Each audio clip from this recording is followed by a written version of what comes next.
Assalamualaikum warahmatullahi wabarakatuh. Alhamdulillahi rabbil alamin. Assalatu wassalamu ala ashrafil mursalin Sayyidina Muhammad wa ala alihi wa sahbihi ajma'in. Amma ba'du. Sahabat beriman, marilah kita bersyukur pada Allah atas segala nikmat dan karunia yang telah Allah berikan pada kita. Lebih-lebih Allah memberikan 3 nikmat yang utama, yaitu nikmat iman dan Islam, kesehatan dan kecukupan. Tanpa 3 nikmat tersebut kita akan sulit beramal. Semoga dengan nikmat yang kita peroleh tadi semakin meningkatkan ketakwaan kita kepada Allah Subhanahu wa taala. Shalawat dan salam semoga tercurah kepada junjungan kita Nabi besar Muhammad sallallahu alaihi wasallam. Begitu pula pada keluarga dan sahabatnya serta yang mengikuti beliau dengan baik hingga akhir zaman. Ada sebuah kaidah yang disampaikan oleh para ulama. Mereka berkata, inna min sawabil hasanatil hasanata ba'daha wa inna min jaza'is sayyi'ati sayyi'ata ba'daha.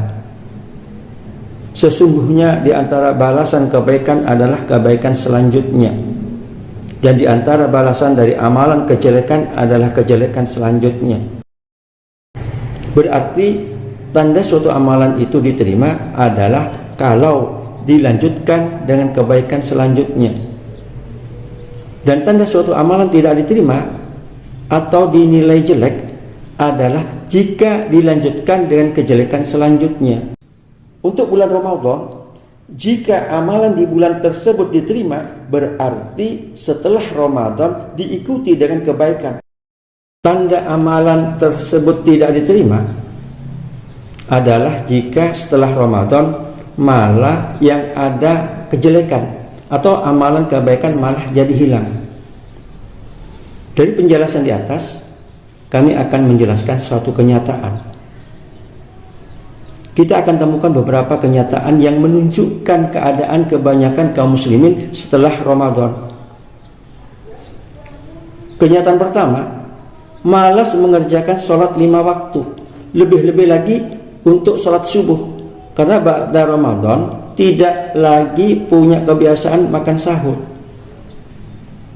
Padahal sholat adalah suatu kewajiban yang mesti diperhatikan. Karena tegaknya bangunan Islam dilihat dari apakah sholat 5 waktu didirikan atau tidak. Dari Abdullah bin Umar radhiyallahu anhuma, Nabi sallallahu alaihi wasallam bersabda, "Bunyal Islamu ala khamsin, syahadati an la ilaha illallah wa anna Muhammadan abduhu wa rasuluh, wa iqamis sholati wa ita'iz zakati wa hajjil baiti wa shaumi Ramadan." Islam dibangun di atas 5 perkara. Bersaksi bahwa tidak ada yang berhak disembah melainkan Allah, dan bersaksi bahwa Muhammad adalah hamba dan utusan Allah. Menunaikan sholat, menunaikan zakat, menunaikan haji ke Baitullah, dan berpuasa Ramadan. Kalau sholat tidak ada, hancurlah bangunan Islam. Sehingga kalau sholat benar-benar diperhatikan, berarti tegaklah bangunan Islam. Terkhusus lagi sholat subuh, jika dijaga dengan baik, maka akan terselamatkan dari sifat kemunafikan. Dari Abu Hurairah radhiyallahu anhu, ia berkata bahwa Rasulullah sallallahu alaihi wasallam bersabda,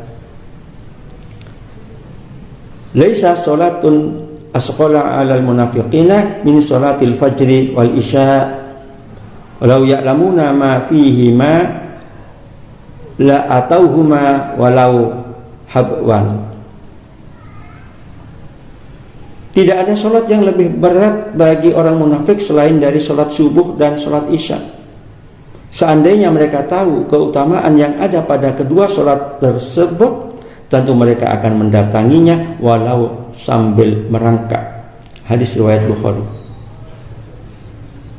Kenyataan kedua, masjid mulai sepi, bahkan tidak sedikit yang tidak ada kumandang azan. Parahnya lagi, setelah Ramadan ada masjid yang hanya menjadi sarang kotoran hewan atau cicak. Perhatikanlah bahwa sholat berjamaah itu sangat ditekankan sekali bagi kaum pria. Kenyataan ketiga, sholat malam sudah enggan, padahal di bulan Ramadan kita menjadi orang yang gemar sholat tarawih. Harusnya setelah Ramadan menjadi orang yang semangat terus menjaga sholat malam atau giat melakukan sholat tahajud, sholat malam setelah bangun tidur.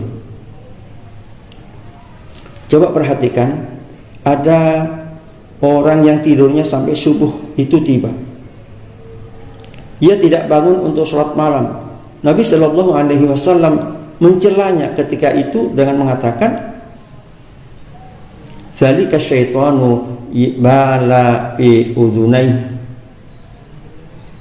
Demikianlah setan telah mengencingi kedua telinganya. Hadis riwayat An-Nasa'i dan Ibnu Majah.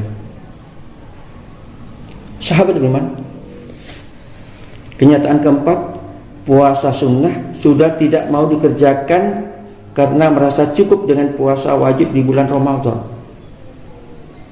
Padahal puasa Ramadan perlu disempurnakan dengan puasa sunnah, biar kekurangan yang ada pada puasa wajib bisa ditutup dengan puasa sunnah. Salah satu puasa yang bisa dilakukan adalah puasa Syawal sebanyak 6 hari. Dari Abu Ayyub Al-Ansari radhiyallahu an, Nabi sallallahu alaihi wasallam bersabda, "Man shoma Ramadhana summa atba'ahu sittan min Syawal kana kasyamid dahar." Barang siapa yang berpuasa Ramadan kemudian berpuasa 6 hari di bulan Syawal, maka dia berpuasa seperti setahun penuh. Hadis riwayat Muslim. Puasa ini bisa dilakukan di awal, pertengahan, atau di akhir. Puasa ini bisa pula dilakukan berturut-turut atau tidak. Yang penting 6 hari tersebut dikerjakan di bulan Syawal. Kenyataan kelima, Al-Quran ditinggalkan dengan tidak dibaca, tidak dihafalkan, atau tidak direnungkan dan digali maknanya. Sebagaimana perkataan Nabi yang ada dalam Al-Quran, wa qala rasulu ya rabbi inna qaumi ittakhadu hadzal qur'ana mahjura. Wahai Tuhanku, sesungguhnya kaumku menjadikan Al-Quran ini sesuatu yang tidak diacuhkan. Quran surat Al-Furqan ayat 30. Kenyataan keenam, lisan, mata, dan pendengaran sulit lagi dijaga. Kenyataan ketujuh, maksiat kembali berulang selepas Ramadan. Allah Ta'ala menyatakan, Inna sam'a wal basara wal fu'ada kullu ulaika kana anhu mas'ul. Sesungguhnya pandangan, penglihatan, dan hati, semuanya itu akan diminta pertanggungan jawabnya. Sahabat beriman, semoga 7 kenyataan yang disebutkan tersebut dapat kita hindari. Jangan sampai amalan baik Ramadan malah diikuti dengan maksiat setelah itu. Harusnya setiap amal baik diikuti dengan amal baik setelah itu. Akhirnya kami memohon kepada Allah Ta'ala agar senantiasa memberikan kita petunjuk dan taufik untuk tetap beramal soleh selepas Ramadan ini. Semoga amalan kita di bulan Ramadan, yaitu amalan sholat malam, membaca Al-Quran, bersedekah, dan lainnya diterima oleh Allah Subhanahu wa Ta'ala.